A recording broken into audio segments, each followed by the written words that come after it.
বাংলাদেশের ৮টি জেলার মধ্যে পানি হয়েছে।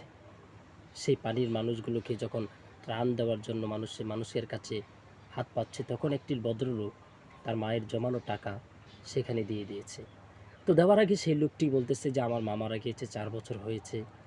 এই ৪ বছর হয়ে যাওয়ার পর এই ব্যাংকটি আমি ভাঙিনি, তবে এই টাকাগুলো এবং ব্যাংকে যা আছে সব কিছু ওই মানুষকে দিয়ে দেব। তো তার ভদ্রলোকটার সামনেই যখন ব্যাংকটা ভাঙলো, তখন ওই ব্যাংকের মধ্যে এত টাকা ছিল, লোকটা দেখে কেঁদে ফেলেছে। আসলে অনেক বড় মন থাকলে, অনেক বড় হৃদয় থাকলে এই কাজগুলো করতে পারে। তার মা মারা গেছে আজকে ৪ বছর হয়েছে।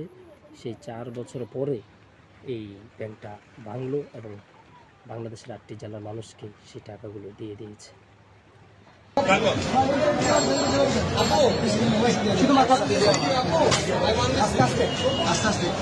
বাচ্চারাতে সাইকেলের পয়সা আমার বয়স কিন্তু 65।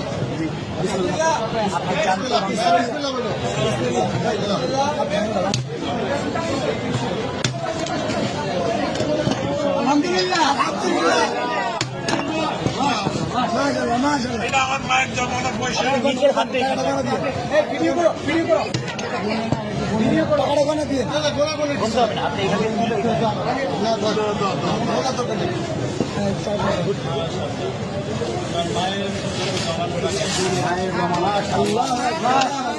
মারা গেছে জন্য দোয়া করবেন। এটা আমার বড় ভাই, ওনার ছেলে খেলা